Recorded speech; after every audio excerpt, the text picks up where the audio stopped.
সামনে মালহামা আছে, আর কি আছে? মহাযুদ্ধ আছে, জেরুজালেমের উত্থান আছে, জিউসদের উত্থান আছে, দাজ্জালের শাসন আছে, ইমামুল মাহদির আগমন আছে, তার হাতে মুসলিমদের বিজয় আছে, ঈসা ইবনে মারিয়ামের আগমন আছে, তার হাতে দাজ্জালের নিহত হওয়ার ঘটনা বাকি আছে, ঈসা ইবনে মারিয়ামের হাতে জেরুজালেম থেকে ওয়ার্ল্ড ওয়াইড ইসলামিক শাসন এখনো বাকি আছে, ইয়াজুজ আর মাজুজের আগমন বাকি আছে এবং ওদের ধ্বংস বাকি আছে। এরপরে পুরো বিশ্বে ইসলামের শান্তির সুবাতাস বয়ে যাওয়াটা বাকি আছে।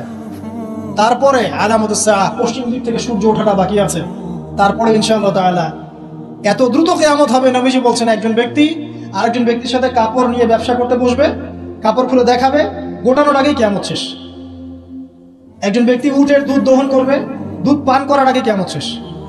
তারপরে তিনি ইনস্ট্যান্ট বোঝাতে এই শব্দ ব্যবহার করছেন, এক গ্লাস পানি খাওয়ার জন্য গ্লাসটা উপরে নিবে, পানি ঢোক গেলার আগেই কিয়ামত শেষ। এত দ্রুত এই পুরো মহাবিশ্ব ম্যাসাকারি ব্লাস্ট হয়ে যাবে। আমরা ওই দৃশ্য দেখতে চাই না। তাহলে এখন এই যে সামাজিক অরাজকতাগুলো চলছে, আমাদের নিদর্শনগুলো চলছে, এগুলো সব কি আল্লাহর দেয়া গজব, নাকি আমাদেরও কোনো ভূমিকা আছে? আল্লাহ পাকের মুখ থেকেই শোনেন। আল্লাহ পাক বলছেন সূরা রুমের মধ্যে, আল্লাহ পাক বলছেন যাহারাল ফাসাদু ফিল বাররি ওয়াল বাহরি বিমা কাসাবাত আইদিন নাস, জলের স্থলে যত বিপর্যয় ছড়িয়ে পড়েছে এগুলো মানুষের হাতের কামাই। ঢাকা শহরে একটা মেয়ে রিক্সায় করে যাচ্ছে তার বয়ফ্রেন্ডের সাথে, তারপরে সে আর বাসায় ফিরলো না, মা হাউমাউ করে কাঁদছে, মা হাউমাউ করে কাঁদছে, মেয়েকে আর খুঁজে পাওয়া গেল না, ধরে নেওয়া হচ্ছে মেয়েটা নাই, নিখোঁজ, হয়তো তার রেপ হয়েছে বা ডেড হয়েছে। মা স্টেটমেন্ট দিচ্ছে সাংবাদিককে যে আমি ছেলেটাকে বললাম তুমি যদি মেয়েকে ভালোই বেসে থাকো তাহলে মেয়েকে বাসায় পৌঁছে দিলে না কেন? এই মায়ের কাছ থেকে আপনি কেমন সন্তান আশা করছেন? সে তার মেয়ের অবৈধ বয়ফ্রেন্ডকে সে বলছে তুমি যদি মেয়েকে ভালোই বেসে থাকো তাহলে মেয়েটাকে একা একা রিক্সা ছেড়ে দিলে কেন, বাসায় পৌঁছে দিতে পারলাম? কি বলবো বলেন? পরিণতি সবকিছু আল্লাহ পাকের পক্ষ থেকে আসে, এটা তো সত্যই, কিন্তু আল্লাহ রাব্বুল আলামিন কখনো কখনো আমাদেরকে আমাদের পাপের শাস্তি দুনিয়াতেই দিয়ে থাকে। যেমন কর্ম করেছি তেমন ফল ভোগ করতে হবে। সুদ খেয়েছেন, এখন দারিদ্রতা বরণ করতে হবে। তো ধর্ম নিয়ে বাড়াবাড়ি করেছেন, উম্মার ঐক্য তো নষ্ট হবেই। আমি যখন দুর্নীতি করছি আমাকে একদিন ধরা পড়তেই হবে। আমি চুরি করেছি আমাকে তো পিটুনি খেতেই হবে। আমি ডাকাতি করছি আমাকে তো পিটুনি খেতেই হবে। আমি রেপ করেছি আমাকে শাস্তি পেতেই হবে। একটা মেয়ে কয়েকটা ছেলের সাথে অ্যাফেয়ার, কয়েকজন মিলে প্ল্যান করলো যে তাকে শিক্ষা দিবে, তাকে সারপ্রাইজ দেওয়ার কথা বলে একজন বয়ফ্রেন্ড তাকে ডেকে নিল, নির্মমভাবে তাকে হত্যা করল। 3 জন মিলে লাশ ফেলে দিয়ে চলে গেছে। 3 জন মিলে করেছে না একাই করেছে সেটা প্রশাসন খুঁজে বের করবেন। আমরা অনলাইনে দেখছি যে মেয়েটা ডেড, এবং সেটা রংপুর এরিয়ার ঘটনা, ঢাকা শহরের কথা না। রংপুর তো অনেক দূরের জায়গা, ওটাকে আমরা গ্রামই মনে করি নাকি ঢাকার হিসাবে। দেখেন কর্মের ফল নয় কি এগুলো? মদ খাচ্ছেন দেদারসে, তাহলে আপনাকে তো সারা জীবন একটা ব্যাধি ভোগ করতেই হবে। আপনি তো ক্যান্সার হবেই, আপনার বড় বড় রোগ তো হবেই। আল্লাহর দিনকে বাদ দিয়ে আপনি অনৈতিক দর্শনের চর্চা করছেন, আপনাকে তো ফল ভোগ করতেই হবে। আল্লাহ পাক এটাই বলছেন যাহারাল ফাসাদু ফিল বাররি ওয়াল বাহরি, জলের স্থলে যত বিপর্যয় এগুলোর বেশিরভাগই মানুষের হাতের কামাই। পরিবেশ দূষিত করেছে আমরা, পুরো বিশ্বের পলিটিক্যাল সিস্টেম ধ্বংস করে দিয়েছে আমরা, ইকোনমিক সিস্টেমে সুদ দিয়ে দিয়েছে আমরা, ব্যক্তি জীবন থেকে দিনকে বিদায় করছে আমরা। আর দিনের কথা যারা বলছে টুকটাক টুটা ফুটা, এদেরকে আমরা বিভিন্ন সাম্প্রদায়িক ট্যাগ লাগিয়ে বয়কট করে দিয়েছি। যাও নাকে তেল দিয়ে ঘুমাও, দুনিয়াটা আমাদের, পরকাল তোমাদের, তোমরা পরকাল নিয়ে থাকো, দুনিয়া আমাদের। শুনে রাখো তোমরা, এই দুনিয়াও মুসলিমদের হতে যাচ্ছে অতি শীঘ্র ইনশাআল্লাহ। কত বছর এভাবে চলবে? 100, 200, 300, 400, 500, কিন্তু ইমামুল মাহদির আগমন সত্য, ঈসা ইবনে মারিয়ামের আগমন সত্য। ঈসা ইবনে মারিয়ামের হাতে সারা বিশ্বে সুশাসন কায়েম হবে, এটা ওই রকম সত্য যেমন সূর্য পূর্ব দিক থেকে ওঠে পশ্চিমে ডুবে যায়। আর এখন যা চলছে সারা ওয়ার্ল্ড ওয়াইড যা চলছে, এটা এমনই মিথ্যা, এমনই মরীচিকার মতো মিথ্যা, যেমন ওই যে ইব্রাহিম আলাইহিস সালাম বলেছিলেন তুমি যদি রব হয়ে থাকো সূর্যকে পশ্চিম দিক থেকে উদিত করে দেখাও। তোমরা একটা মিথ্যা সানরাইজ দেখাচ্ছ সারা বিশ্বকে, এটা সানরাইজ নয়। সত্যিকারের সানরাইজ দেখাবেন ঈসা ইবনে মারিয়াম আলাইহিস সালাম ইনশাআল্লাহ। সামনে এগুলো আছে। এখন এই যে পরিণতিগুলো হচ্ছে এগুলো আমাদের পাপের ফল। এখন আমাদের কি করণীয় আছে? প্রথমত আমরা আগে নিজেকে নিয়ে ভাবি যে আমরা এসেছি একা, আমরা যাব একা। বিশ্ব বাদ দেন, পলিটিক্স বাদ দেন, অর্থনীতি বাদ দেন, বড় বড় শব্দ বাদ দেন, আগে নিজের কাছে আসেন যে আমি নিজে ভাই পৃথিবীতে আসছি একা, আমাকে যাইতে হবে একা, এবং আমি যাব সাদা কাফন পরে কালো কবরে, তাই নয় কি? কালো নিকশ কালো কবরে আমি সাদা কাফন পরে যাব, তাই না? তাই আমি একটা কথা বলি, শুনেন। যখন অন্ধকার, ঘুটঘুটে অন্ধকার নিকশ কালো কবরের মধ্যে সাদা কাফন পরে মানুষ যাবে, তখন সাদা সাদা আর কালা কালা গানের আসল মর্ম উপলব্ধি করতে পারবে। মানে ভাই আসেন কেন? যখন সাদা কাফন পরে অন্ধকার নিকশ কালো অন্ধকার কবরে মানুষ যাবে না, ওই মোমেন্ট যখন মুনকার এবং নাকিরের সাথে দেখা হবে, নাকিরের সাথে মালাকুল মউতের সাথে সাক্ষাৎ হবে, তার আগে লাশ নিয়ে যাবে আর সে বলবে কোথায় নিয়ে যাচ্ছ আমাকে, কোথায় নিয়ে যাচ্ছ, ভয়ে আটকে উঠবে। মালাকুল মউতের চেহারা দেখেই ভয়ে আটকে উঠবে। সারা জীবন তো দিনের পরোয়া করে নাই, নামাজ কালামের তো খবর নাই, ইসলামকে 5 পয়সার মূল্যায়ন করে না, এবং ইসলামকে ধ্বংস করার জন্য, মুসলিম সমাজের মধ্যে অশ্লীলতা ছড়িয়ে দেওয়ার জন্য এই কাজগুলো করে বেড়াচ্ছে। যখন এই অবস্থা তাদের হবে এবং কবরের প্রশ্নগুলো করা হবে এবং হাতুড়ি দিয়ে পিটানো হবে, 70 গজ মাটির নিচে যখন আত্মা যাবে সিজ্জিনে, তখন বুঝে আসবে কোনটা সাদা ছিল আর কোনটা কালো ছিল। মানুষ মুসলিমদের, স্পেশালি যুবকদেরকে, যুবতী, আমাদের ইয়াং টিনেজারদেরকে এমনভাবে ইনফ্লুয়েন্স করা হচ্ছে এগুলো দিয়ে, মনে হচ্ছে পর্নই আসল জগৎ, মনে হচ্ছে এই মাদকই আসল জগৎ, এই সিগারেটটাই আসল, এই গান বাজনা মিউজিকই আসল, এই কনসার্টগুলোই আসল। এবং এগুলোতে যেহেতু মজা আছে, একটা লাজ্জাত ফ্লেভার পাওয়া যায় ইনস্ট্যান্ট, এই জন্য যুব সমাজ দ্রুত এর পিছনে দৌড়ানো শুরু করছে। আর একটা যুবকদেরকে যখন আপনি, একটা জাতির যুবকদেরকে মেরুদণ্ড ভেঙে দিবেন, তখন এই জাতি কখনোই আপনার এগেন্স্টে দাঁড়াতে পারবে না। সুদূর প্রসারী নীল নকশা এটা মুসলিম যুবকদেরকে আল্লাহর দিন থেকে সরিয়ে দেওয়ার জন্য। এদেরকে প্রমোট করার মিডিয়ার অভাব নাই, পত্রিকার অভাব নাই। তাহলে আপনি কি করবেন এখন? প্রথমত আপনি নিজেকে চিন্তা করতে হবে যে আমি মুসলিম, আগে আমাকে বাঁচতে হবে, এবং আমার ছেলে, আমার মেয়ে, এদেরকে আমি অন্তত এই পথে দিব না। যদি এদেরকে পড়ানোর কোনো প্রতিষ্ঠানই না পাই, নিজে প্রতিষ্ঠান করে ওকে পড়াবো ইনশাআল্লাহ। যদি সেটাও না পারি, আমার কাছে একা একা বসে শিখবে ইনশাআল্লাহ, কি সমস্যা? যদিও এটার পক্ষে আমি খুব স্ট্রং মত দেই না, আমাদেরকে চেঞ্জ করতে হবে সিচুয়েশন। যদি দেখেন কোনো অপশনই খোলা নাই, সবখানেই ফিতনা, সবখানেই ফাঁসা, কি করবেন? আপনার ছেলে মেয়েকে তো পড়াতে হবে। আমার ওয়াইফ আমাকে বলছে আমার বেবিকে আমি কোথাও দিব না, কি করবা তাহলে? তা আমি 10 বছর পর্যন্ত পড়াবো। সে মাশাআল্লাহ আরবি জানে, উর্দু জানে, ফার্সি জানে, সবই জানে, তা আমি পড়াবো। বললাম যে এভাবে হবে না, এভাবে হবে না। কতদিন আপনি আটকে রাখবেন সন্তানকে? যখন সে বাইরে যাবে দেখবে জেনা উন্মুক্ত, মেয়ের উন্মুক্ত, বেপরদামে উন্মুক্ত, পর্ন উন্মুক্ত, সব উন্মুক্ত, মাদক উন্মুক্ত। সৎসঙ্গ না থাকলে, ভালো প্যারেন্টিংস না থাকলে, আপনার ভালো পরিবেশ না থাকলে, ভালো সোসাইটি কমিউনিটি না করতে পারলে আমি আমাদের সন্তানদেরকে বাঁচাতে পারবো না। ওরা ওদের দেহকে নষ্ট করবে না ঠিকই, কিন্তু ওদের আত্মাটাকে পুড়িয়ে ঝাঁঝরা করে ছেড়ে দিবে, আত্মাটাকে কলুষিত করে শেষ করে দিবে। আর সমাজের এই অসঙ্গতিগুলো যখন চলছে আর আমাদের আত্মা কাঁদে না, আমাদের খারাপ লাগে না, আমাদের পাপবোধ জাগ্রত হয় না, বুঝতে হবে ওই ঈমান আর আমাদের মধ্যে নাই, যে ঈমান থাকলে এই পাপ দেখলে মানুষের খারাপ লাগা সৃষ্টি হবে।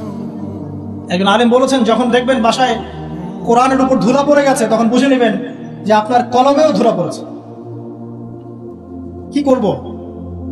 নিজে বাঁচার জন্য আগে নিজেকে চিন্তা করতে হবে যে আমি আখিরাতের বান্দা, দুনিয়াতে এসেছি মেহমানের মতো, আল্লাহ কিছু দায়িত্ব কর্তব্য দিয়েছেন, টাইম শেষ হবে, আল্লাহ পাক টেন দিয়ে এনে চলে যাবে। কাউকে আল্লাহ পাক এখানে রাখেন নাই, দুনিয়াতে কেউ চিরস্থায়ী হয় নাই। যত বড় বড় শক্তি ছিল, ফেরাউন, নমরুদ, হামান, কারুন, কেউ পৃথিবীতে চিরস্থায়ী হয় নাই। আজকের বিশ্বে যারা আছে বড় বড় পরাশক্তি, কেউ পৃথিবীতে চিরস্থায়ী হবে না। এগুলো শুধুমাত্র সময়ের ব্যাপার মাত্র, সময় চলে যাবে, এরাও শেষ, কেউ থাকবে না, না মুমিন, না কাফের, না মুশরিক, না কেউ না। অতএব যারা এসেছে তারা চলে যাবে, এই ফিলিংসটা সবার আগে জরুরি। এই ফিলিংসটা আসলে পরে আমার প্রথম দায়িত্ব হচ্ছে ইলম অর্জন করা, তারপরে লক্ষ্য স্থির করা যে আমার জীবনে তো একটা লক্ষ্য আছে।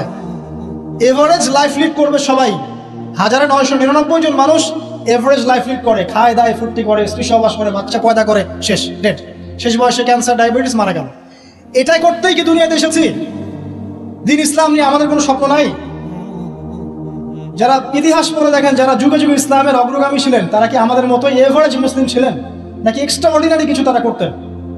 আর আমরা কি আমাদের উম্মার মধ্যে ছোটখাটো বিষয়গুলোকে নিয়েই পড়ে থাকবো? আর কতদিন আমরা এগুলো নিয়ে পড়ে থাকবো?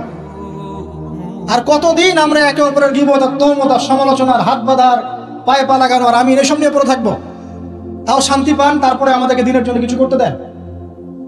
যুব সমাজকে করতে দেন, যারা এখন করতে চায় আগ্রহী ওদেরকে কোনো রাস্তা দেখান।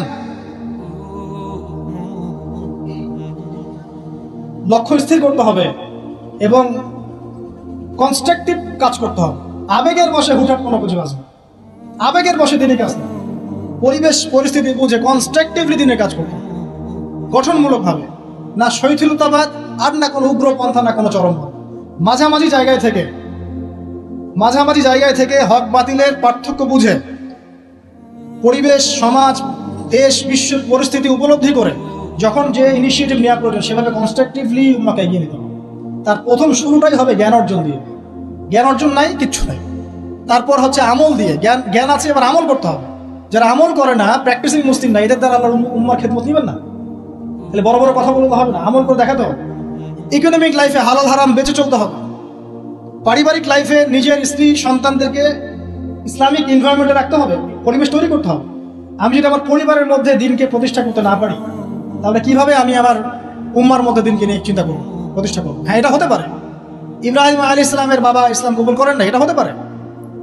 নূহ আলাইহিস সালামের সন্তান ইসলাম কবুল করেন, এমনটা হতে পারে। কিন্তু এগুলো রেয়ার ঘটনা। আর exceptional anything is not an example, একটা কথা আছে যে এক্সেপশনাল কোনো কিছু একটা কনস্ট্যান্ট ফিক্স এক্সাম্পল হতে পারে না। এগুলো ব্যতিক্রমধর্মী কথা, এটাও হতে পারে। কিন্তু আমাদের ইসলামিক প্যারেন্টিং আনতে হবে পরিবারের মধ্যে। আমাদের আগামী প্রজন্মকে নিয়ে স্বপ্ন দেখা শিখতে হবে। আগামী প্রজন্মকে কিভাবে মানুষ করব, কি পড়াবো, ওদেরকে কি খাওয়াবো, কোন এনভায়রনমেন্টে বড় করব। এমনভাবে পরিস্থিতি পরিবর্তন হচ্ছে, খারাপের দিকে যাচ্ছে। কোনো কোনো ক্ষেত্রে আইন শৃঙ্খলা বাহিনীর যে সদস্যরা আছেন তারা হিমশিম খেয়ে যান যে মানুষ এরকম পাপ করতে পারে। তাদের মাথার উপর দিয়ে যাচ্ছে যে মানুষ এইভাবে পাপ করতে পারে। একটা কথা আমি বলি, এখন এই যুগে মানুষ এমন এমন পাপ করছে, এমন এমন ক্রাইম করছে যা কোনো চোখ দেখে নাই, কোনো কান শোনে নাই, কোনো অন্তর কল্পনা করতে পারে না। আপনি প্র্যাকটিক্যালি দেখে নেন। এনভায়রনমেন্টটা চেঞ্জ করতে হলে আমাদেরকে পারিবারিকভাবেই চেঞ্জ করতে হবে, সোশ্যালি চেঞ্জ করতে হবে। কমিউনিটি দরকার, যারা ইসলামিক এই ফিলোসফিগুলো লালন করে তাদের মধ্যে একটা মিউচুয়াল বন্ধন দরকার। হৃদ্যতার ভালোবাসা, ওপেন মাইন্ডেড হওয়া, কনজাস্টেড না হওয়া, সংকীর্ণ মানসিকতা না হওয়া এবং সাম্প্রদায়িক থটগুলো বাদ দিতে হবে। আমি একাই সঠিক, বাকি সব বাতিল। হ্যাঁ, আমি একাই ইসলামের মধ্যে আছে, বাকি সব খারেজি। মানে খারাজি, মানুষকে খারেজি বলতে বলতে বলতে নিজেই কখন খারেজি হয়ে তা ঠিক নেই। ও নিজে বাদ দিয়ে বাকি সবই খারেজি। মানে কোনো মিউচুয়াল আন্ডারস্ট্যান্ডিং নাই। যদি বাংলাদেশের কোনো মানুষ সব আলেমদেরকে একটা জায়গায় নিয়ে বসাতে পারে, বসে এক কাপ চা খাওয়াতে পারে, আমার মনে হয় এই কাজের ওসিলা আল্লাহ তাকে জান্নাত দিয়ে দিবেন। এটা এত কঠিন এবং এত বড় একটা কাজ, যদি কেউ করতে পারেন আপনাদের মধ্যে, সব ওলামায়ে কেরামকে এক জায়গায় বসাবেন, বসে এক কাপ চা খাওয়ায় দেখানো, তারপরে দিনের কথা বলতে আসে, ঐক্যের কথা এবং আল্লাহ রাস্তায় অমুক তমুক পরে বলতে আসে। দেখেন এটা পারেন কি? তো স্বপ্ন দেখা শিখতে হবে পরবর্তী প্রজন্মকে নিয়ে, আমাদেরকে নিয়ে। আর লম্বা করছি না, ইকোনমিক লাইফটাকে হালাল হারামে মেনে চলতে হবে। যে যেখানে থাকবো, আমরা যদি গভর্নমেন্ট জব করি, বেসরকারি জব করি, বা কৃষিকাজের ক্ষেত্রে কাজ করি, বিজনেস করি, অনেস্টির পরিচয় দেওয়া দরকার। আগে একজন ভালো মানুষ হই, তারপরে ভালো মুসলিমের দিকে আসেন। আগে মানুষ তো হন, একজন ভালো মানুষ তো হই, একজন ভালো মানুষের মন লালন করি। এরপরে ইনশাআল্লাহ তাআলা দিনের যে জ্ঞান আপনি অর্জন করেছেন, আমল করেছেন, আপনি এখন পরিবার করেছেন, আলহামদুলিল্লাহ, হালাল হারাম মেনে চলছেন, ইসলামের দাওয়াত আপনি প্রচার করতে শুরু করুন। এবং সেটা মধ্যম পন্থায়, উগ্রপন্থায় না, শৈথিলতাবাদ প্রদর্শন করেও না। পলিটিক্যালি যারা আছে তাদের সাথে কোনো কনফ্লিক্টে যাবেন না, মানে রাষ্ট্রবিরোধী কোনো বিদ্রোহের দিকে কখনো যাবেন না। এতে কোনো কল্যাণ দেখা যায় না। যারা এই কথাগুলো বলে শুনতে খুব চটকদার মনে হয়, কিন্তু বাস্তবতা এমন নয়। কারণ এতে রাষ্ট্রের ক্ষতি, জাতির ক্ষতি, উম্মার ক্ষতি হবে। যতটুকু কাজ করার ফ্রি একটা অ্যাক্সেস আছে, এটাও দেখবেন কনজাস্টেড বন্ধ হয়ে পড়ে আছে। অতএব এইসব উদ্ভট ফিলোসফির দিকে যাওয়ার প্রয়োজন নাই। বরং যারাই থাক, উত্তম নসিহত করেন, ভালো নসিহত করেন, ভুল হলে সংশোধন করে দেন গঠনমূলকভাবে। এরপরেও যদি না কথা শুনে, আলহামদুলিল্লাহ, ছেড়ে দেন। খালি উপদেশ দেন, আপনি উপদেশদাতা, আপনি তাদের প্রতি দারোগা নন। যার যার কর্মফল শেষে ভোগ করবে। আল্লাহ পাক বলছে, যখন এরকম অন্যায়, অত্যাচার, পাপাচার চলতে থাকবে, আল্লাহ পাক বলছেন, তখন আমার পক্ষ থেকে আমি বড় আযাবের আগে পরকালের বড় শাস্তির আগে দুনিয়াতে ছোট ছোট আযাব পাঠাতে থাকবে। বর্তমান বিশ্বটাকে বুঝতে হলে আমাদেরকে সূরা কাহাফের একটা ঘটনা দিয়ে শুরু করতে হবে। কোন সূরা? আর সূরা কাহাফ সেই সূরা যেই সূরার মাধ্যমে আপনি মাসিহুদ দাজ্জালের ফিতনা থেকে বাঁচতে পারবেন। রাসূল সাল্লাল্লাহু আলাইহি ওয়াসাল্লাম বলেছেন যে আদম আলাইহিস সালাম থেকে শুরু করে কিয়ামত পর্যন্ত, যে আদম আলাইহিস সালাম থেকে শুরু করে কিয়ামত পর্যন্ত এই বিশ্বে যতগুলো ফিতনা আসবে এর মধ্যে মাসিহুদ দাজ্জালের চেয়ে ভয়ঙ্কর কোনো ফিতনা আসবে না। এক বাক্যে বোঝাচ্ছি কিভাবে, যে এই বিশ্বে যতগুলো ফিতনা আছে, ধরেন সুদের ফিতনা, আপনার জেনার ফিতনা, আপনার পরকিয়া, হ্যাঁ, আপনার যে পতিতালয়, আপনার ঘুষ, দুর্নীতি, কালোবাজারি, মজুদদারিতা, মুসলিমদেরকে হত্যা করা, সন্ত্রাসী কর্মকাণ্ড, যত ফিতনা এখন পৃথিবীতে আছে আর কি, এই যতগুলো ফিতনা আছে এগুলোকে একত্রিত করেন, একসাথে করেন, তারপরেও মাসিহুদ দাজ্জালের মতো ভয়ঙ্কর ফিতনা হবে না। এটা এত বড় ফিতনা, ঠিক আছে? তো এই সূরা নবী সাল্লাল্লাহু আলাইহি ওয়াসাল্লাম বলছেন যে ব্যক্তি সূরা কাহাফের প্রথম 10টা আয়াত, কোন বর্ণনা এসেছে শেষের 10টা আয়াত, মানে প্রথম 10 শেষ 10 দুটোই নিয়ে নেন, এই আয়াতগুলোকে যারা মুখস্থ করবে, হিফজ করবে এবং এর উপর আমল করবে, ইনশাআল্লাহ তাআলা তার জীবদ্দশায় যদি মাসিহুদ দাজ্জাল বের হয়, দাজ্জাল তার কোনো ক্ষতি করতে পারবে না। তাহলে কত ইম্পর্টেন্ট এই সূরাটা একটু চিন্তা করেন। দাজ্জালের যে ভয়ঙ্কর কোনো ফিতনা নাই, সে নিজেকে খোদা দাবি করবে এবং তার এক হাতে থাকবে জান্নাত, এক হাতে জাহান্নাম। এই জান্নাত জাহান্নাম হাতে মানে সত্যিকারের হাতে নয়। আমাদের কিছু প্রোটেস্ট্যান্ট মুসলিম ভাই আছেন, তারা মনে করেন শব্দ যেটা সেটাই নিতে হবে, শব্দ যেটা সেটাই। আসলে এক হাতে কি জান্নাত নিয়ে ঘোরা সম্ভব? না। জান্নাত তো বিশাল, এটাকে হাতে নিয়ে ঘোরা সম্ভব? জাহান্নামকে হাতে নিয়ে ঘোরা সম্ভব না। ব্যাখ্যা কি? যে দাজ্জালকে অনুসরণ করবে, দাজ্জাল তাকে সুখ সমৃদ্ধি দিবে, সে পৃথিবীতে জান্নাতের মতো পরিবেশে থাকবে, এটাই জান্নাত। আর যে দাজ্জালকে অনুসরণ করবে না, দাজ্জাল তাকে একদম জুলুম নির্যাতনের মধ্যে ডুবিয়ে রাখবে, তাকে ধ্বংস করে ছাড়বে, এই জাহান্নাম। কি করবে সে? সে সারা বিশ্বে 40 দিন অবস্থান করবে। কতদিন? তার প্রথম দিনটা হবে 1 বছরের সমান, দ্বিতীয় দিনটা হবে 1 মাসের সমান, আর তৃতীয় দিনটা হবে 1 সপ্তাহের সমান। বাকি দিনগুলো আমাদের দিনের মতোই হবে। এটা কিভাবে হবে আল্লাহু আ'লাম, আল্লাহ ভালো জানেন, আমরা জানি না। আল্লাহ পাক কোরআনে বলেছেন একটা সূরায়, যদি আল্লাহ রাব্বুল আলামিন রাতকে স্থবির করে দেন, কেউ কি আছে দিন নিয়ে আসবে? আবার বলেছেন আল্লাহ পাক যদি দিনকে স্থবির করে দেন, স্থির করে দেন, কোন সত্তা কি আছে রাত এনে দিবে? তাহলে আল্লাহ পাক চাইলে একদিনকে 1 বছর করতে পারেন না? একদিনকে 1 মাস করতে পারেন না? একদিনকে 1 সপ্তাহ করতে পারেন কিনা? বাকি দিনগুলো আমাদের মতোই। সাহাবীরা বলছেন, ইয়া রাসূলুল্লাহ সাল্লাল্লাহু আলাইহি ওয়াসাল্লাম, নবীর নাম আসলে কি পড়বেন? সাল্লাল্লাহু আলাইহি ওয়াসাল্লাম। তাহলে 10 নাকি পাবেন, 10টা গুনাহ মাফ হবে, আল্লাহ পাক আপনার প্রতি 10 বার রহম করবেন ইনশাআল্লাহ। আর যে ব্যক্তি নবীর নাম শুনে দরুদ পড়ে না, নবী সাল্লাল্লাহু আলাইহি ওয়াসাল্লাম তাকে বদদুয়া করেছেন। কি করেছেন? বদদুয়া করেছেন। একদিন নবীজি সাল্লাল্লাহু আলাইহি ওয়াসাল্লাম মিম্বরের উপর দাঁড়িয়ে আছেন, তৃতীয় সিঁড়িতে গিয়ে তিনি বললেন আমিন। সাহাবীরা বললেন, আপনি কেন আমিন বললেন ইয়া রাসূলুল্লাহ? তখন নবীজি বললেন, তৃতীয় সিঁড়িতে আমি যখন ছিলাম তখন জিবরাইল আলাইহিস সালাম এসে আমাকে বলেছেন, হে মুহাম্মদ, সেই ব্যক্তি ধ্বংস হোক যার সামনে আপনার নাম উচ্চারিত হয়েছে কিন্তু সে আপনার নাম শুনেও দরুদ পড়ে নাই। তাহলে আমরা রাসূলুল্লাহ সাল্লাল্লাহু আলাইহি ওয়াসাল্লামের নাম শুনে দরুদ পড়বো কিনা? না পড়লে কি হবে? না পড়লে রাসূল সাল্লাল্লাহু আলাইহি ওয়াসাল্লামের বদদুয়া পেতে হবে। আচ্ছা, একটা প্রশ্ন এখানে থ্রো করে সামনে যাই, যে যদি রাসূল সাল্লাল্লাহু আলাইহি ওয়াসাল্লামের নাম শুনে দরুদ না পড়লেই এই শাস্তি হয়, অভিশাপ পেতে হয়, তাহলে আমরা যারা সারা জীবন রাসূলের সুন্নতের খেলাফ চললাম তাদের কি হবে বলেন? শুধু রাসূলের নাম শুনে যদি কেউ দরুদ না পড়ে তাহলেই রাসূল সাল্লাল্লাহু আলাইহি ওয়াসাল্লাম বলছেন সে ধ্বংস হোক। তাহলে যে ব্যক্তি সারা জীবন, আমরা এখন দাড়ি রাখতে পারলাম না, সুন্নতি লেবাস চিনলাম না, টাকটুর উপরে কাপড় উঠাতে পারলাম না, আমরা রাসূলের মতো সুন্নত পদ্ধতিতে নামাজ পড়তে পারলাম না, কোরআন তেলাওয়াত করা শিখলাম না, তাসবিহ তাহলিল করতে পারলাম না, পর্দা করলাম না, রাসূলের আদর্শ নিজের ভিতরে ধারণ করলাম না, পরিবারে রাসূলের আদর্শ প্রতিষ্ঠা করলাম না, সমাজে প্রতিষ্ঠার কোনো চেষ্টা করলাম না, রাষ্ট্রে প্রতিষ্ঠার কোনো চেষ্টা করলাম না, আমাদের কি হবে? এটা বোঝার জন্য কি পিএইচডি ডিগ্রি করা দরকার আছে? বুঝতে পারছি না কি হবে। যেমন একটা আয়াত আছে কোরআনে, সূরা বাকারার 279 থেকে 84 পর্যন্ত দেখবেন। একটা আয়াতে আল্লাহ পাক বলছেন, ইয়া আইয়ুহাল্লাযীনা আমানু, হে মুমিনগণ। মুমিন কারা? আমরা তো মুমিন নাকি? মুমিন কারা? কি আমরা মুমিন না? কনফিউশন আছে? মুমিন কারা? যারা 6টা পিলারে বিশ্বাস করে। কয়টা পিলার? 1 নম্বর আল্লাহ বিশ্বাস করে না দেখেই। 2 নম্বর আল্লাহ পাকের ফেরেশতা মণ্ডলীর প্রতি বিশ্বাস করে না দেখেই। 3 নম্বর আল্লাহ পাকের সমস্ত আসমানি কিতাবে বিশ্বাস করে না দেখেই। 4 নম্বর আল্লাহ পাকের প্রেরিত রাসূলগণের প্রতি বিশ্বাস করে না দেখেই। আমরা কি নবীজিকে দেখেছি? দেখি নাই। সাহাবীরা দেখেছেন।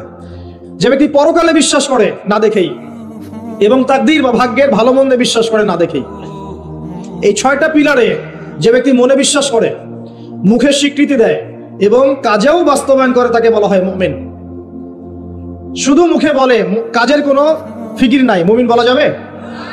নামাজ পড়তে হয় জানে, এতটুকুই, নামাজ জীবনে পড়ার তৌফিক হলো না, পড়লো না, তাকে কি আপনি মুমিন বলবেন?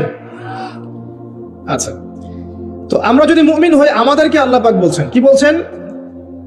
ইত্তাকুল্লাহ, তোমরা আল্লাহকে ভয় করো, তোমরা আল্লাহকে ভয় করো। ওয়াযারু মা বাকিয়া মিনার রিবা, এবং সুদের অবশিষ্ট অংশগুলো ছেড়ে দাও, ইন কুনতুম মুমিনিন, যদি প্রকৃত অর্থেই তোমরা মুমিন হয়ে থাকো। তারপরে আল্লাহ পাক বলছেন, ওয়া ইল্লাম তাফআলু, তোমরা যদি সুদ না ছাড়ো। কি না ছাড়ো? সুদের আরবি হচ্ছে রিবা, যেটা দিয়ে পুরো ওয়ার্ল্ডের ইকোনমিক সিস্টেম এখন দাঁড়িয়ে আছে। তোমরা যদি সুদ না ছাড়ো তাহলে কি হবে? ফাযানু বিহারবিন মিনাল্লাহি ওয়া রাসূলিহি, তাহলে আল্লাহ এবং তার রাসূলের বিরুদ্ধে যুদ্ধের ঘোষণা শুনে রাখো। এখন আমাকে বলেন, মুমিন ব্যক্তি যদি, মুমিন হোক আর কাফের হোক আর যেই হোক, সে যদি আল্লাহ এবং তার রাসূলের সাথে যুদ্ধ করে, সে কি পরকালে নাজাত পাবে? মুসলিম হয়ে কালিমা পড়ে সুদ খেয়ে যদি আল্লাহ এবং তার রাসূলের সাথে যুদ্ধ করে, সে কি কবরে প্রশ্নের উত্তর দিতে পারবে? সে হাউজে কাউসারের পানি পাবে? সে নবী সাল্লাল্লাহু আলাইহি ওয়াসাল্লামের সুপারিশ পাবে? এতটুকু বোঝার জন্য কি আমার পিএইচডি করার দরকার আছে? ঠিক একই কথা, যদি আমরা নবীর নাম শুনে দরুদই না পড়লাম, তাহলেই ধ্বংসের কথা বলা হচ্ছে। আর সারা জীবন যদি আমরা রাসূল সাল্লাল্লাহু আলাইহি ওয়াসাল্লামের আদর্শের খেলাফ চলি, তাহলে কি আমাদের পরকালটা শুভ হবে? কি মনে হয়?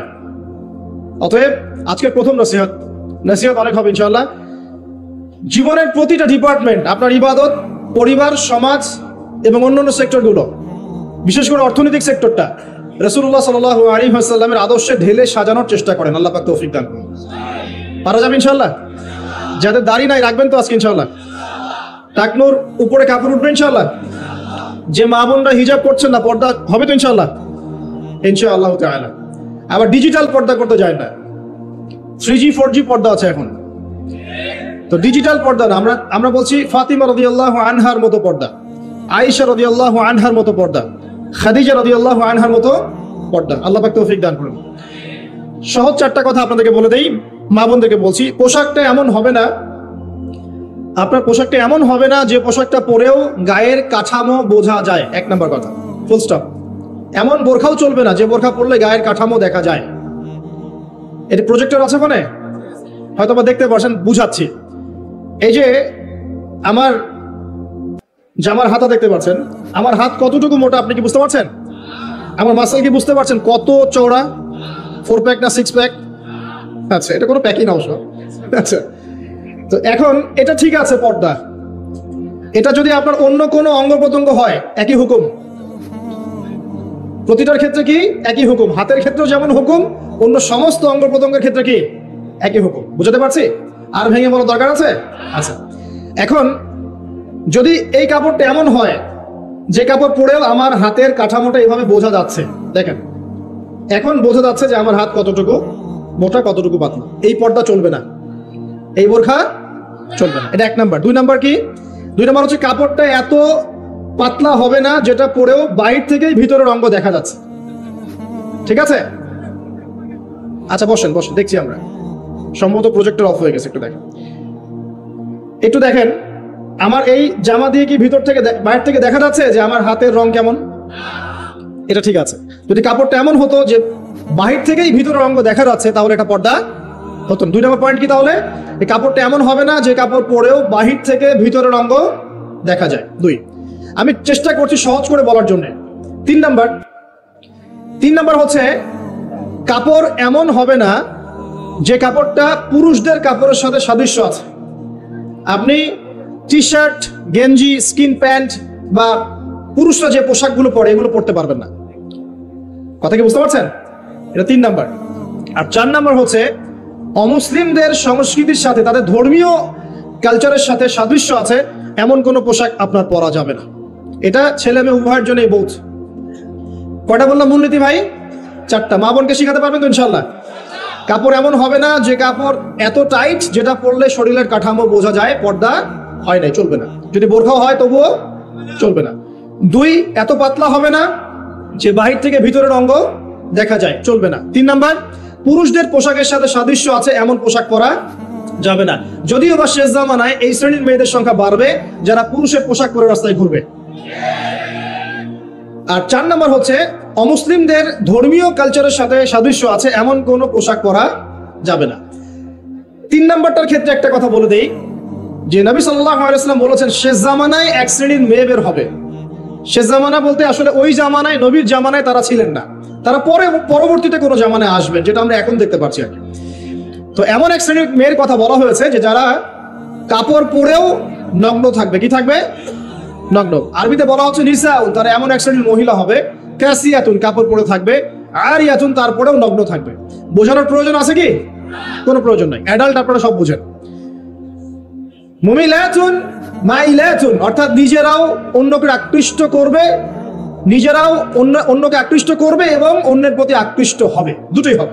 নিজেরাও আকৃষ্ট হবে, অন্যকেও কি করবে? আকৃষ্ট করবে। ওই যে সিডিউস, নিজেরাও সিডিউস হবে, অন্যকেও সিডিউস করবে। এই শব্দটা 1400 বছর আগে নবী সাল্লাল্লাহু আলাইহি ওয়াসাল্লাম হাদিসে বলে গিয়েছেন যে এমন এক শ্রেণীর মেয়ে বের হবে যাদেরকে আমি দেখি নাই, আমার যুগে তারা ছিল না, পরবর্তী কোনো যুগে আসবে। এদের ব্যাপারে নবী সাল্লাল্লাহু আলাইহি ওয়াসাল্লাম বলছেন যে তারা জান্নাতে যাবেও না, জান্নাতের গন্ধ কখনো পাবে না। জান্নাতের গন্ধ কি পাওয়া যায়? সুবহানাল্লাহ। আচ্ছা, একটু বলেই দিই মাঝখানে। রাসূলুল্লাহ সাল্লাল্লাহু আলাইহি ওয়াসাল্লাম মেরাজে হঠাৎ সুঘ্রাণ। নবী সাল্লাল্লাহু আলাইহি ওয়াসাল্লাম বলছেন কোত্থেকে আসছে এটা? জিবরাইল আলাইহিস সালাম উত্তর দিচ্ছেন এটা হচ্ছে ফেরাউনের মেয়ের চুল আঁচড়ে দিত একজন দাসী, যার হাত থেকে একদিন চিরুনি পড়ে গিয়েছিল। সে বলেছিল বিসমিল্লাহ বলে চিরুনি উঠিয়েছে, উঠে আবার আচরণ শুরু করেছে। এখন এর মেয়ে শুনে ফেলেছে বিসমিল্লাহ বলে উঠিয়েছে। সেই মেয়ে ফেরাউনকে বলল যে আপনাকে বাদ দিয়ে এই দাসী আরেকজনকে ইলাহ মানছে। তখন সেই দাসীকে গ্রেপ্তার করা হলো। তুমি কার উপাসনা করছো, কার ইবাদত করছো? সে দাসী বলছে আমি এক আল্লাহর ইবাদত করি। কে আল্লাহ? যে আল্লাহ আমাকে সৃষ্টি করেছেন, যে আল্লাহ আমার রব, যে আল্লাহ আপনারও রব। ফেরাউনকে মুখের উপর বলে দিল। এবার ফেরাউন তাকে ধরে বলছে ফিরে আসো তোমার মতাদর্শ থেকে, না হলে তোমাকে জীবন্ত আগুনে পুড়িয়ে মার। কি বলছে? আগুনে পুড়িয়ে মার। তো সে ফিরে আসে না। তখন ফেরাউন দেখলো তার সন্তান সন্ততি আছে কিনা। সন্তানরা আমাদের সফট কর্নার না? সন্তানকে ডেকে আনা হলো, 2টা বাচ্চা, 2টা কি 3টা বাচ্চা। বলছে ফিরে আসো, আমাকে ইলাহ বলে স্বীকার করো, না হলে তোমার সন্তানদেরকে আগুনে ফেলে দিব। সেই মহিলা বলছে আমার তো মাত্র 3টা সন্তান, আমার যদি এর চাইতেও বেশি সন্তান থাকতো তারপর আমি ফিরে আসতাম না। একে একে মায়ের চোখের সামনে এক এক করে বাচ্চাদেরকে জীবন্ত আগুনে পুড়িয়ে ফেলা হলো।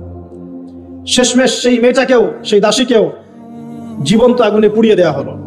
নবী সাল্লাল্লাহু আলাইহি সাল্লামকে জিবরাইল আলাইহিস সালাম বলছেন ওই যে ফেরাউনের দাসী, অনেকে বলেছে তার নাম আসিয়া, এই নামটা কোরআনে নাই, এবং তার সন্তানদেরকে যেখানে দাফন করা হয়েছে সেখান থেকে এই গন্ধ আসছে। নবীজি পেলেন তো? অন্য কোন নবী পেয়েছেন? অন্য কোন নবীর ক্ষেত্রে এটা দলিল পাওয়া যাচ্ছে না, কিন্তু নবী সাল্লাল্লাহু আলাইহি সাল্লামের ক্ষেত্রে দলিল পাওয়া যাচ্ছে। আচ্ছা, এটা গেল নবীর কথা। এই ঘটনা ঘটেছে মূসা আলাইহিস সালামের যুগে, আর নবী সাল্লাল্লাহু আলাইহি সাল্লাম ঘ্রাণ পাচ্ছেন মেরাজে। চিন্তা করতে পারেন কত বছর আগে ঘটনা ঘটেছে, আমরা জানতামই না কিন্তু, যদি মেরাজে নবী সাল্লাল্লাহু আলাইহি সাল্লামের কাছে সুঘ্রাণটা না আসতো। সুবহানাল্লাহ। এরপর কি? এটা তো নবীর ক্ষেত্রে গেল। সাহাবীদের ক্ষেত্রে কি হয়েছে? একজন সাহাবী যার নাম আনাস বিন নজর। কি নাম? আনাস বিন নজর। নামগুলো মনে রাখবেন। উহুদের মাঠে বিশাল যুদ্ধ হচ্ছে। আমরা জানি যুদ্ধের মধ্যে প্রথম দিকে মুসলিমরা প্রায় জয়লাভ করেই ফেলেছিল, কিন্তু একটা ভুল, অনলি একটা ভুল। কি ভুল? ওই জাবাল রুমার মধ্যে 50 জন তীরন্দাজ সাহাবীকে রেখে দেওয়া হয়েছে। নবীজি বলেছেন আমরা যদি মরেও যাই, আমাদের গায়ের গোশত যদি পাখি এসে খাওয়া শুরু করে, তোমরা নামবে না এখান থেকে। বুঝতে পারছেন? কমান্ড। এটা হচ্ছে একজন নেতার আনুগত্য। কমান্ড, নেতার আনুগত্য কত বড় জিনিস দেখেন। তো যখন যুদ্ধ শুরু হয়ে গেল, হামজা রাদিয়াল্লাহু আনহু সহ অন্যান্য সাহাবীরা বীর বিক্রমে যুদ্ধ করলেন। অল্প কিছু সময়ের মধ্যেই কাফেররা পালানো শুরু করলো। যখন মুসলিমরা বীর দর্পে যুদ্ধ করে, কাফেররা পালিয়ে যায় না? যায় না? মুসলিমরা সবাই ঐক্যবদ্ধ যদি হতে পারতো, কোনো কাফেরের শক্তি ছিল নাকি ইসলামের দিকে চোখ তুলে তাকায়? আজকে আমরা যে বিভক্ত, আমরা বিভক্ত, আপোষে বিভক্ত, বিভিন্ন দলে মতাদর্শে বিভক্ত, আমাদের শক্তি কমে গেছে, হাওয়া বেরিয়ে গেছে। আমাদের যুবকরা এখন পর্নোগ্রাফি, এই গার্লফ্রেন্ড বয়ফ্রেন্ড কালচার, এই মাদক, এই জুয়া, এই জেনার পেছনে ছুটছে। আমরা নামাজ ছেড়ে দিচ্ছি, কোরআন ছেড়ে দিচ্ছি, মা বোনরা পর্দা ছেড়ে দিচ্ছেন। এই জাতি কি বিজয় লাভ করবে নাকি? আগে এই জায়গায় ঠিক করতে হবে, তারপর বিজয় আসবে ইনশাআল্লাহ তাআলা। আর বিজয় যে আসবে, বিষয়ে কোনো সন্দেহ আছে? কোনো সন্দেহ নাই। আমরা না পারলে আল্লাহ পাক অন্য জেনারেশনকে নিয়ে আসবেন। ওই জেনারেশন না পারলে তার পরের জেনারেশন পারবে। তারাও যদি না পারে, আমাদের দ্বারা যদি কোনো কাজই না হয়, আল্লাহ পাক অমুসলিমদেরকে হেদায়েত দিয়ে ইসলামে নিয়ে আসবেন, তাদের হাত দিয়ে বিজয় দিবে ইনশাআল্লাহ। পৃথিবী সভ্যতা শুরু হয়েছিল একজন নবী দ্বারা, ইসলাম দ্বারা। সভ্যতা শেষও হবে ইনশাআল্লাহ তাআলা একজন নবী দ্বারা। সেই নবীর নাম কি? নবী ঈসা ইবনে মারিয়াম। মারা গেছেন না জীবিত আছেন? বহু মানুষ বিশ্বাস করে তিনি মারা গেছেন। আমরা কি বিশ্বাস করব? আল্লাহ পাক বলছেন, ওয়ামা কাতালুহু ওয়ামা সালাবুহু, তারা ঈসা ইবনে মারিয়ামকে হত্যাও করে নাই, ক্রুশবিদ্ধও করে নাই। বাল রাফাআহু আল্লাহু ইলাইহি, বরং আল্লাহ তাকে তার কাছে উঠিয়ে নিয়েছেন। তিনি কোথায় আসবেন? তিনি আসবেন সিরিয়ায়। কোথায়? এই যুদ্ধ চলছে না সিরিয়ায়, দেখেন নাই? আর এখানে লক্ষ লক্ষ মানুষকে মারা হয়েছে, মা বোনদের ইজ্জত নেওয়া হয়েছে, বাচ্চাদেরকে হত্যা করা হয়েছে। এগুলো ইস্যু নিয়ে একটা টু শব্দ করার মতো সৎসাহস হয় নাই। যে ইস্যুগুলো নিয়ে কথা বললে কোনো বাধা বিপত্তি আসে না, সেগুলো নিয়ে ফেসবুক গরম করতে খুব ভালো লাগে। কথা বোঝেন নাই? এই যে কয়েকদিন আগে যে হ্যালোইন একটা উৎসব হয়ে গেছে না, আরবদের নাকের ডগে আরবরাও করেছে না, একটা টু শব্দ করার সাহস হয়নি। কারণ টু শব্দ করলে সমস্যা, সাপোর্টটা কমে যাবে তো। তারপরে 2013 থেকে 22 পর্যন্ত ইয়েমেনের প্রায় 3.5 লক্ষ মানুষকে হত্যা করা হয়েছে, যার মধ্যে 60% হচ্ছে শিশু। এই ইস্যু নিয়ে একটা কথা বলার মতো সাহস ঘোমটার হয়নি। আর কি অসংখ্য ইস্যু আছে পুরো মুসলিম বিশ্বে, যেখানে তাকাবেন সত্যিকারের মুসলিমরা আজকে নির্যাতিত, নিপীড়িত। অর্থনৈতিকভাবে হোক, সামাজিকভাবে হোক, আপনার পারিবারিকভাবে হোক, ধর্মীয়ভাবে হোক, বিভিন্নভাবে তাদেরকে হ্যারাস করা হয়েছে। এই মাজলুমদের পক্ষে কথা বলার মতো সৎসাহস হয়নি। কোন ইস্যুগুলো নিয়ে কথা বলতে পছন্দ হয়? ছোটখাটো যেগুলো নিয়ে কথা বললে খুব মজা পাওয়া যায়, 2-4 লাইন কমেন্ট করা যায়, কাউকে অপদস্থ করা যায়, কারো ইজ্জত ধুয়ে দেওয়া যায়। বাস্তবতা কি জানেন? বাস্তবতা হচ্ছে আল্লাহ রাব্বুল আলামিন যখন কাউকে কবুল করে নেন, সারা দুনিয়া মিলেও তার কোনো ক্ষতি করতে পারে না। আরেকটা বড় কথা বলি, মানুষের একটা কথা আছে যে স্পিরিচুয়াল প্রেজেন্স, মানে আধ্যাত্মিক উপস্থিতি বলে একটা কথা আছে। মানুষের ব্যক্তিগত প্রেজেন্সের চাইতে ইম্পর্টেন্ট। কি বুঝাচ্ছি? ইব্রাহিম আলাইহিস সালাম কিন্তু বেঁচে নাই, বেঁচে আছেন, কিন্তু তার আদর্শ কিন্তু এখনো জীবিত আছে। নবী মুহাম্মদ সাল্লাল্লাহু আলাইহি ওয়াসাল্লাম বেঁচে আছেন?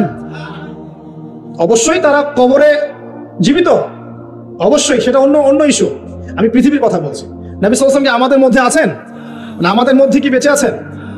তার আদর্শ কিন্তু মরে যায় নাই। এমনকি আমরা যারা এখন অনেক বড় বড় নেতার আদর্শে আমাদের জীবন করি না, তারা কিন্তু কেউ বেঁচে নাই, বেঁচে আছে। তাদের আদর্শ কিন্তু মানুষ এখনো ফলো করছে। তো এটাকে বলে স্পিরিচুয়াল প্রেজেন্স, আধ্যাত্মিক উপস্থিতি।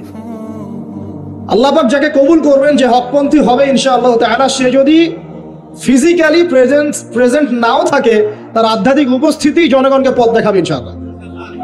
কথা বুঝতে পারছেন? তো বিগার ইস্যুগুলো নিয়ে কথা বলার সৎসাহস হচ্ছে না। এখানে বলছিলাম যে তোমরা এই জাবাল রুমা থেকে নামবে না যদি আমাদের দেহটাকে পাখি খেয়েও ফেলে।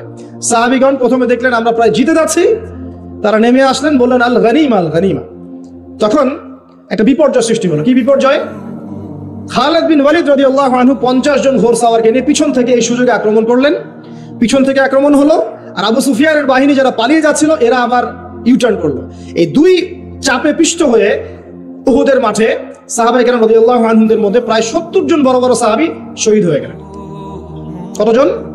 প্রায় 70 জন বড় বড় সাহাবী। তাদের মধ্যে আনসার সাহাবীদের আত্মত্যাগ ছিল বীরত্বপূর্ণ।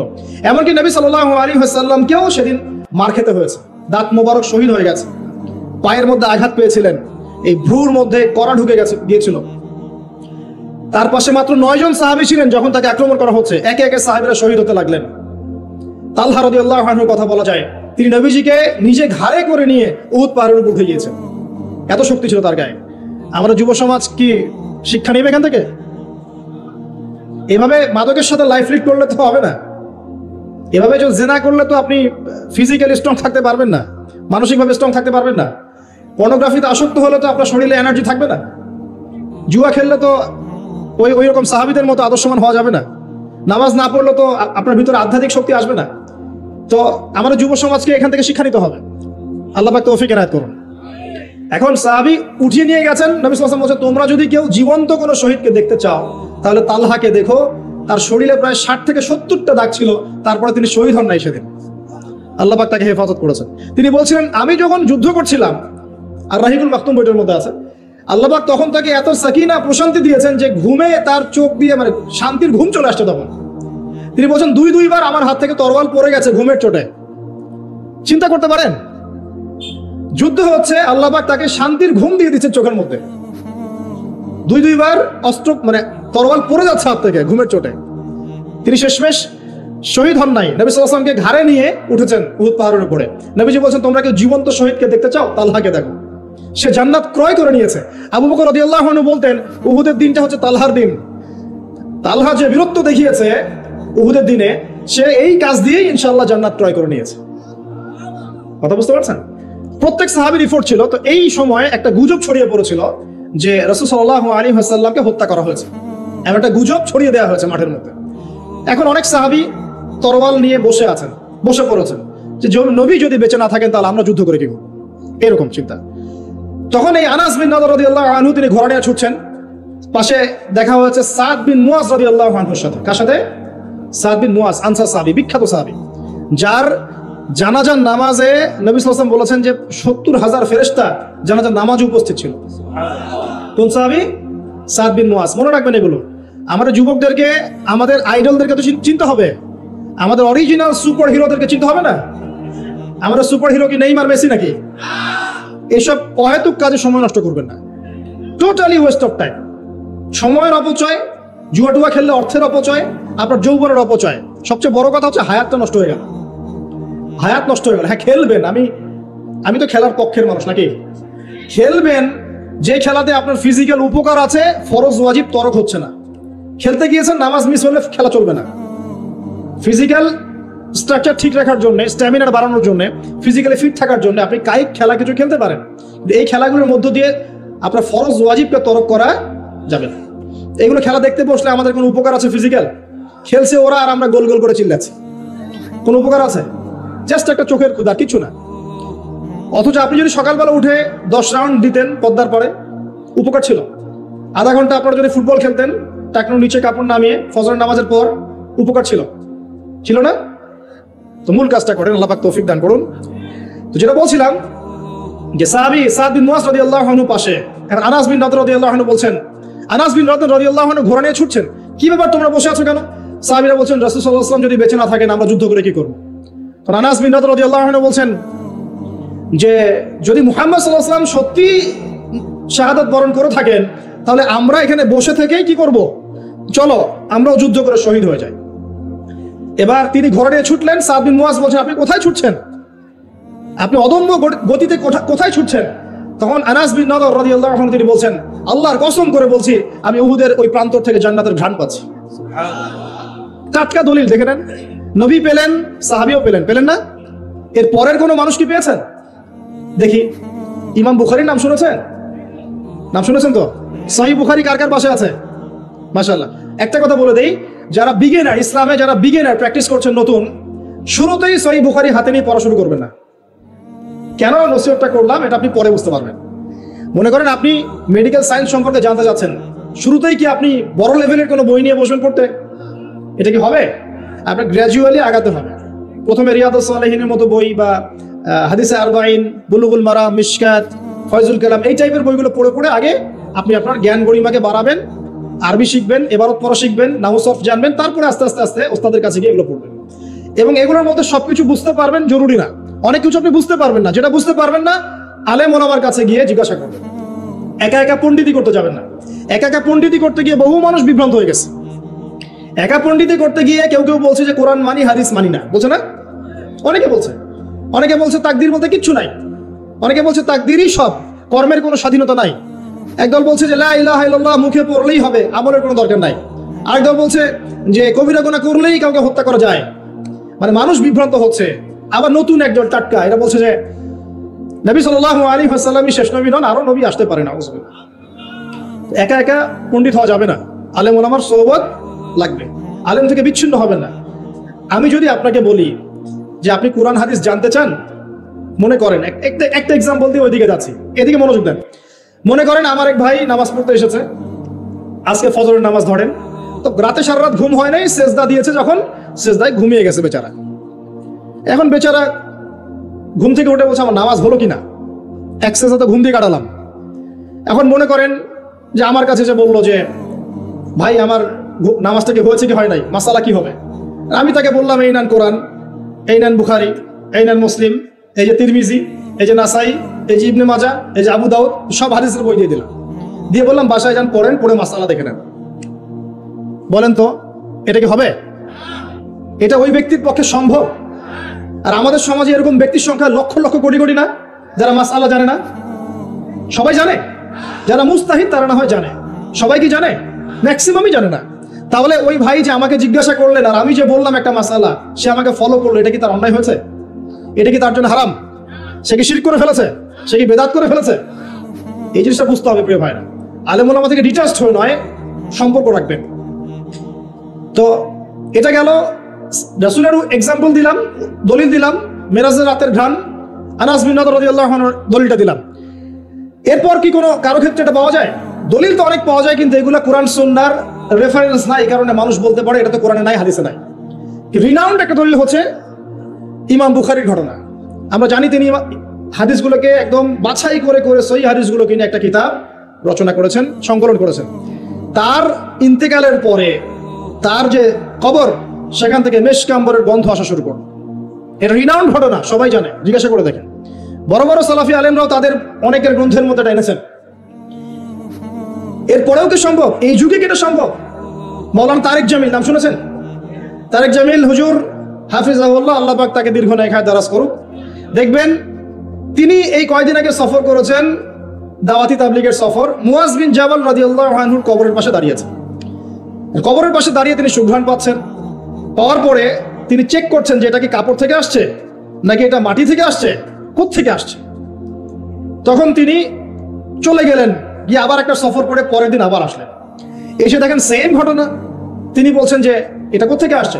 খাদেম তিনি বলছেন যে 2 দিন আপনি এসেছেন, এটা তো আমরা যতদিন থেকে এখানে আছি প্রত্যেক দিন আমরা পাচ্ছি, আলহামদুলিল্লাহ। এখন এগুলো ঘটনার তো আপনি মারিফতের ঘটনা, আল্লাহ পাকের কারামাত, এগুলোর তো আপনি অথেন্টিক প্রোটেস্ট্যান্ট ব্যাখ্যা দিতে পারবেন না, পারবেন? ব্যাখ্যা দিতে পারবেন না। বিষয়টা হচ্ছে যে মানুষ জান্নাতি, হামজা রাদিয়াল্লাহু আনহু কি জান্নাতি না জাহান্নামী? হামজা রাদিয়াল্লাহু আনহু কি জান্নাতি না জাহান্নামী? হামজা রাদিয়াল্লাহু আনহু একজন সাইয়্যিদুশ শুহাদা, শহীদদের সর্দার। উহুদের মাঠের শহীদ যারা আছেন তারা কি জান্নাতি না জাহান্নামী? হাদিসে এসেছে যখন কেউ আল্লাহর রাস্তায় যুদ্ধ করে শহীদ হয়, তার আত্মাটাকে আল্লাহ পাক জান্নাতের সবুজ পাখির মধ্যে রেখে দেন এবং সেখানে সে জান্নাতে ঘুরে বেড়ায়, যা ইচ্ছা ফল খেয়ে বেড়ায়। এখন নিঃসন্দেহে উহুদের সাহাবীরা সব জান্নাতি। এখন জান্নাতি কোনো মানুষের কবর থেকে যদি ঘ্রাণ আসে, সেই ঘ্রাণটাকে জাহান্নাম থেকে আসবে নাকি বোকা? কথা বলেন। জান্নাতি কোনো মানুষের কবর থেকে যদি সত্যি সত্যি ঘ্রাণ আসা শুরু করে আর কিছু মানুষ সেটা পায়, সেই কবর থেকে কি জাহান্নামের গন্ধ আসবে? জান্নাতের গন্ধ আসবে। আর যদি আমরা বলি যে মাশাআল্লাহ মদিনার পরিবেশটা পুরো জান্নাতি পরিবেশ, তার মানে কি মদিনাকে জান্নাতের সাথে তুলনা করা হলো?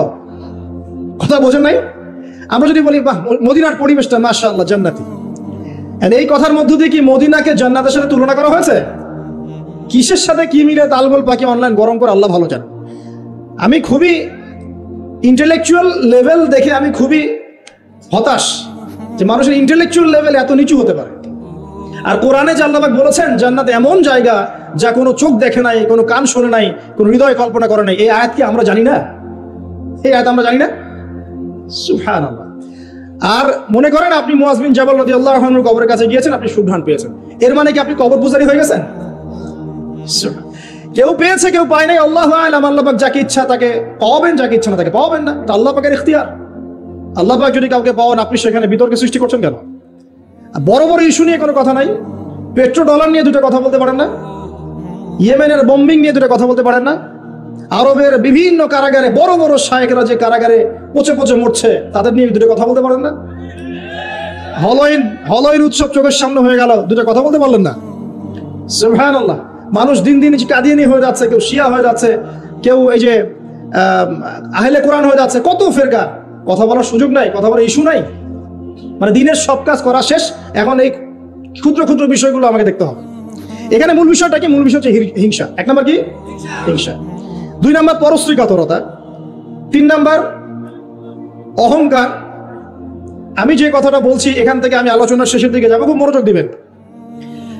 এই অংশটুকু, এখান থেকে শেষের অংশটুকু আল্লাহ রাব্বুল আলামিন তার নবীর মাধ্যমে আমাদেরকে জানাচ্ছেন।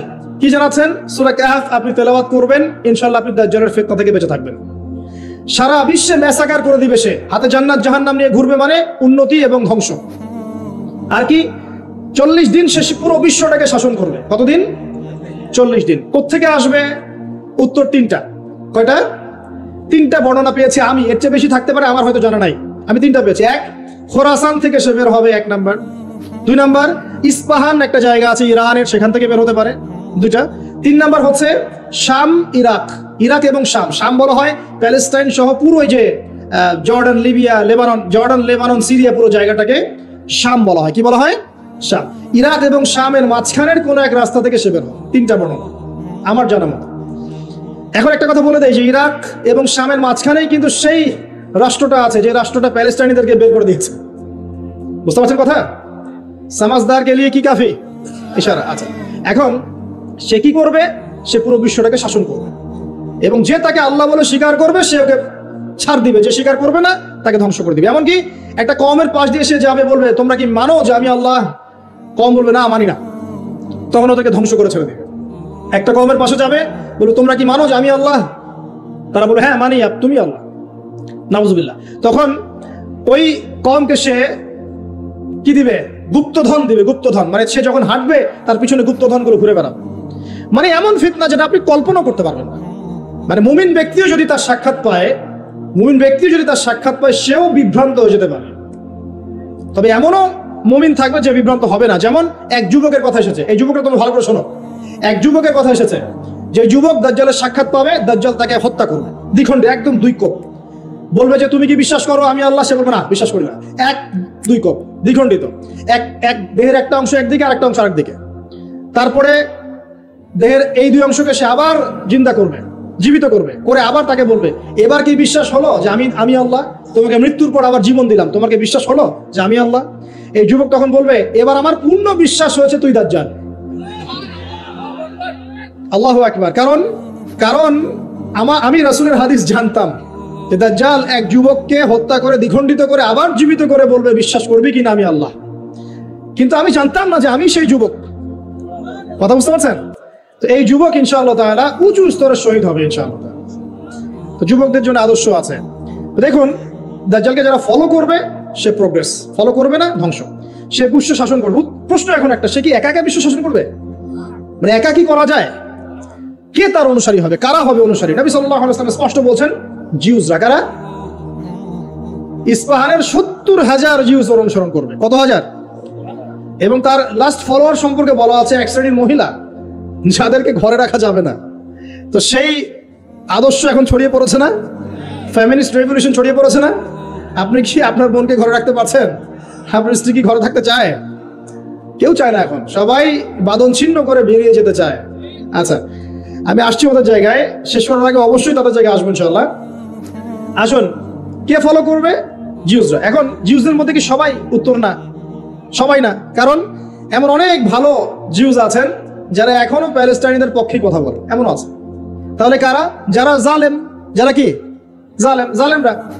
এখন একটু লক্ষ্য করেন ওয়ার্ল্ডের দিকে তাকিয়ে, যে একটা বিশ্বকে শাসন করতে হলে আপনার বিশ্বের সব বড় বড় ডিপার্টমেন্টগুলোকে শাসন করতে হয় না?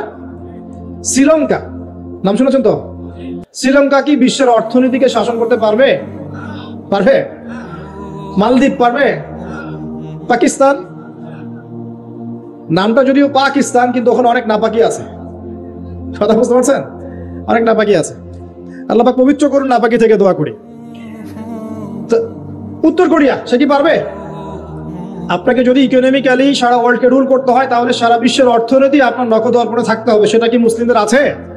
কাদের হাতে এগুলো এখন? বুঝে নেন। তাহলে ওয়ার্ল্ডকে রুল করতে হলে ইকোনমি ডমিনেট করতে হবে। আপনি এটা ক্ষমতা আমাদের কাছে নাই, ওদের কাছে আছে। মিডিয়া নিয়ন্ত্রণ করতে হবে না ওয়ার্ল্ডকে রুল করতে হলে? ওয়ার্ল্ডকে রুল করতে হলে মিডিয়া লাগবে কিনা? তাদের হাতে। ফাইন্যান্স রুল করতে হবে কিনা? লাগবে, এটা ওদের হাতে। পলিটিক্যাল অ্যাফেয়ার্স রুল করতে হবে কিনা? হবে। মিলিটারি সেকশন রুল করতে হবে কিনা? হবে। অস্ত্রশস্ত্র এগুলো তাদের সবচেয়ে সেরা অস্ত্রগুলো লাগবে কিনা? মনে করেন আমার কাছে আছে পারমাণবিক অস্ত্র, আপনার কাছে আছে ওই যে রাইফেল, আমি কি আপনাকে ভয় করবো? হ্যাঁ, আপনার কাছে যদি পারমাণবিক অস্ত্র থাকে, আমার কাছে না থাকে, আমি ভয় করতে পারি আপনাকে, তাই না? এখন এই মেজর ডিপার্টমেন্ট গুলো কি তারা রুল করছে কি করছে না? করছে কি করছে না? আচ্ছা, যারা মসিহুদ দাজ্জালকে ফলো করবে তারা ওয়ার্ল্ডে আজকে এত শক্তিশালী হয়ে গেছে। তারা কি এত শক্তিশালী ছিল কখনো? উত্তর না। কখন হয়েছে? বিগত 100 বছরে। কত বছরে? প্রায় বিগত 100 বছর। এখন আপনাকে বাঁচাবে কে তাদের থেকে? আল্লাহ পাক কি বলছেন? কোন সূরা? আল্লাহ পাক বলছেন না, রাসূল সাল্লাল্লাহু আলাইহি ওয়াসাল্লাম বলছেন? কে বলছেন? রাসূলুল্লাহ সাল্লাল্লাহু আলাইহি ওয়াসাল্লাম বলছেন কোন সূরা বাঁচাবে? সূরা কাহফ। প্রথমে সূরা কাহফ থেকে একটা ছোট্ট অংশ বলি, তারপর আমি শেষের দিকে যাচ্ছি। এই অংশটা মনোযোগ দিয়ে শোনেন। এই সূরার মধ্যে 4টা ঘটনা আছে। কয়টা ঘটনা? একটা আসহাবুল কাহফের ঘটনা, 2 নাম্বার 2 বন্ধুর ঘটনা, এক বন্ধু খুব বস্তুবাদী, আরেক বন্ধু হচ্ছে দরিদ্র মুমিন। 3 নাম্বার হচ্ছে যুলকারনাইন বাদশাহ বা নবী, অনেকে অনেক কথা বলেন, আলাইহিস সালাম, তার ঘটনা। 4 নাম্বার হচ্ছে মুসা এবং খিদর আলাইহিস সালাম, তাদের ঘটনা। এছাড়াও এই সূরার মধ্যে ইয়াজুজ আর মাজুজের কথাও আছে।